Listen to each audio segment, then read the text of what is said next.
எப்படி தானோ அப்படின்னு சொல்லி தோணும்ல. அந்த மாதிரி தான் இன்றைக்கி எபிசோட்லாம் பார்க்கும்பொழுது மகாநதி சீரியலில் இருந்துச்சு. அடச்சை அப்படிங்கிற மாதிரி. இந்த பக்கம் விஜயும் காவேரியும் சேர்ந்து வந்து பார்த்திங்க அப்படின்னா வந்து இப்போ காதலில் இருக்காங்க. ஏன் அப்படின்னு வந்து பார்த்தா அது முன்னாடி சோகம். விஜய் ஆட்டையே ஃபோனில் பேசிட்டு சோகமாக வைக்கிறார். என்னன்னு கேட்டால் தாத்தாவுக்கு ரொம்ப லோ பிபி ஆகிடுச்சு, டாக்டர் போயிருக்காராம் அப்படின்லாம் சொன்னோன்னா, ஐயோ என்னாச்சுங்க அப்படின்னா வந்து அவர் என்ன பிரிஞ்சு அவர் வருத்தப்படுறாரு, அவங்கள பிரிஞ்சு நானும் வருத்தப்படுறேன், நான் அவங்கள மிஸ் பண்ணுறேன், போய் பார்க்கணும் ஆசையாக இருக்குது அப்படிங்கிறாரு. எங்கே இருக்கீங்க? எதுவும் அமெரிக்காவில் இருக்கீங்களா? டக்குன்னு இப்போ எதுவும் H1B விசா பிரச்சனையால் வர முடியாமல் போயிடுச்சானா அதெல்லாம் இல்லை, சென்னையில் தான் அவர் இருக்கார், அவங்களும் சென்னையில் தான் இருக்காங்க. சரி என்ன போய் பார்த்து வந்துடலாம் அப்படின்னா அதெல்லாம் வேணாம், போய் பார்க்குற அளவுக்கு இல்லை, போய் பார்க்குற நிலமை வந்தால் பார்க்கலாங்கிறார். போய் பார்க்குற நிலமைனா இப்படி இந்த மரண தருவாயில் வந்து ஒன்றுமே முடியாமல் அவர் இருந்துட்டு எப்பா விஜய் பாட்டியை பார்த்துக்கப்பா அப்படின்னு சொல்லி கையை பிடிச்சி கொடுக்குற அளவுக்கு வரைக்கும் வந்து பார்க்க போக மாட்டாராம்மா. உங்களை வளர்த்ததே அவங்க தான், அவங்கள போகிறதுக்கு வந்து இவருக்கு வந்து இல்லை டாக்டர்கிட்ட பேசிக்கலாம், போய் பார்க்கணுன்னு அவசியம் இல்லை அப்படிங்கிறாரு. இவருக்கு ஒன்றுனா வந்து அவங்க சும்மா விடுவாங்களா, அப்படியே வந்து ஐயோ பாவம்னு வருவாங்க இல்லை. ஆனால் அதெல்லாம் பற்றி கவலை இல்லை, நான் போக மாட்டேன் அப்படின்னு உட்காந்துருக்காரு. ஏன் அப்படின்னு கேட்டால் எல்லாரும் வந்து எல்லாத்தையும் புரிஞ்சுக்கிட்டு ஒன்றா இருக்கிறதுக்கான ஒரு நாள் வரும் அப்படிங்கிறாரு. எந்த நாள் அப்படின்னா வந்து கதையில் இப்போதைக்கு எங்களுக்கு வேறு என்ன பண்ணுறதுன்னு தெரியல, அதனால் அந்த நாள் வர வரைக்கும் நாங்கள் சொல்ல மாட்டோம், அது ஒரு ரகசியம் மாதிரி அப்படிங்கிறாங்க. இப்போ சாமி பார்க்குற எல்லார் காதலையுமே பூ எதுவும் சுற்றி இருக்கும்னு நினைக்கிறாங்களா அப்படிங்கிறது தெரியல. எனக்குலாம் சின்ன வயசுலேயே வேறு காதெல்லாம் வேறு குத்தி, அது இன்னும் அந்த காதை அப்படியே அந்த காதில் அந்த ஓட்டை கூட பெருசாக மறையலன்னு வச்சுக்கோங்க. ஆனாலும் வந்து பார்த்திங்க அப்படின்னா வந்து இந்த கதையில் மட்டும் நமக்கு இன்னும் திருப்பி காது குத்துறதுக்கு ட்ரை பண்ணுறாங்க. இவர் இங்கே இருக்கிறதுக்கான காரணமாக இவங்க சொல்கிற எந்த விஷயமுமே ஏற்றுக்கிற மாதிரி விஷயமா இப்போ இல்லை. வீட்டை மீட்டு கொடுத்தாச்சு, அவங்க நீங்கள் வாங்குறாங்க, நாங்கள் மன்னிப்பு கேட்க ரெடியாக இருக்காங்கிறாங்க. அதெல்லாம் இல்லை பாஸ், நாங்கள் இங்கே தான் இருப்போம் அப்படிங்கிறத சொல்லிக்கிட்டு இருக்காங்க. இதுக்கப்புறமா வந்து நீ என்ன எவ்வளோ லவ் பண்ணுற, நீ என் மேலே எவ்வளோ சந்தோஷமாக இருக்க, ஐயோ ரொம்ப சந்தோஷமாக இருந்தால் துக்கம் ஏதாவது வருமானம் வருத்தமாக இருக்குது அப்படின்னு இவங்க 2 பேரும் மாற்றி பேசுகிறதெல்லாம் காமிச்சு அப்படியே வந்து காமிச்சா ஃபேன்ஸ் சந்தோஷப்படுவாங்க தெரியுமா, இதெல்லாம் பார்த்தா தாத்தா அங்கே சாக கடந்தா என்ன, நாங்கள் இவங்க சந்தோஷமாக இருக்காங்க பாருங்க, அவங்களுக்கு நல்லா இருக்கா ஜோடி அப்படிங்கிற மாதிரி கேட்டுக்கிறாங்க. ஃபேவரட்டான ஜோடி பாஸ் அப்படின்ட்டு.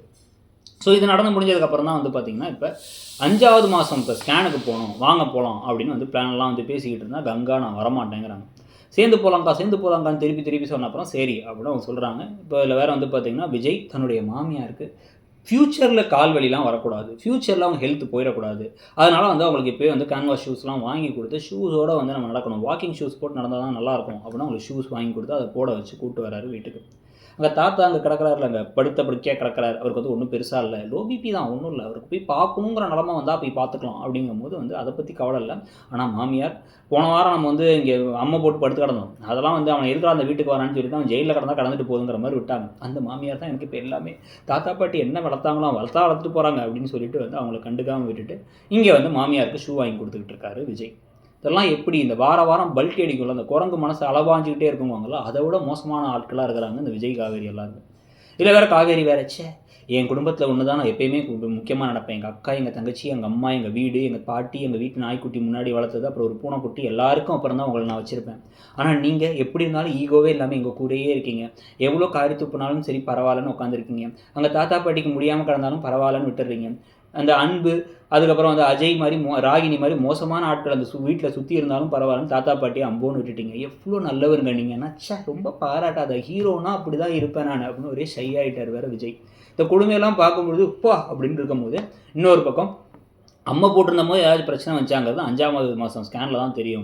அது என்ன போதும்னு நினச்சா எனக்கு ஒரே கண்கலங்களாக இருக்க, அர்த்தம் நீங்கள் தான் எனக்கு ஆறுதல் சொல்லணும்னு இந்த பக்கம் அழுதுகிட்டு இருக்காரு விஜய். உடனே இவங்களும் வேறு ஆறுதல்லாம் சொல்லி அவங்க வந்து ஒன்றும் இருக்காது, கடவுளே ஏன் கடவுளை நல்லவங்களை மட்டும் சோதிக்கிற அப்படின்ட்டாங்க. இந்த தாத்தா அப்படின்னா வந்து அவரே சரியாகி நாளைக்கு வருவார், வந்து வளகாப்புக்கு வந்து கூப்பிடலாம், வளகாப்பு வைக்கலாம்னு அவர் வருவார். அந்த காட்சிகள் வேறு நடக்க போகுது. ஸோ இந்த அளவுக்கு இந்த கதாபாத்திரங்கள்லாம் பார்த்தா சிரிக்கிறதா அழறதான்னு தெரியாத அளவுக்கு ஒரு மோசமான மட்டமான கதாபாத்திரங்களாகவும் அவங்களோட நடவடிக்கைகளும் அதை விட மோசமாக, வசனங்கள் வந்து பார்த்தீங்கன்னா அதை விட வந்து எப்பா சாமி, இப்போ போய் பார்க்குற நிலமே இல்லை, போய் பார்க்குற நிலமை வந்தால் போய் பார்க்கலாங்கிறதெல்லாம் ஒரு வளர்த்த தாத்தாவை பார்த்து ஒரு பேரன் சொல்லக்கூடிய வார்த்தையாக இருக்குமாங்கிறத பற்றி உங்கள் கருத்தை சொல்லுங்கள்.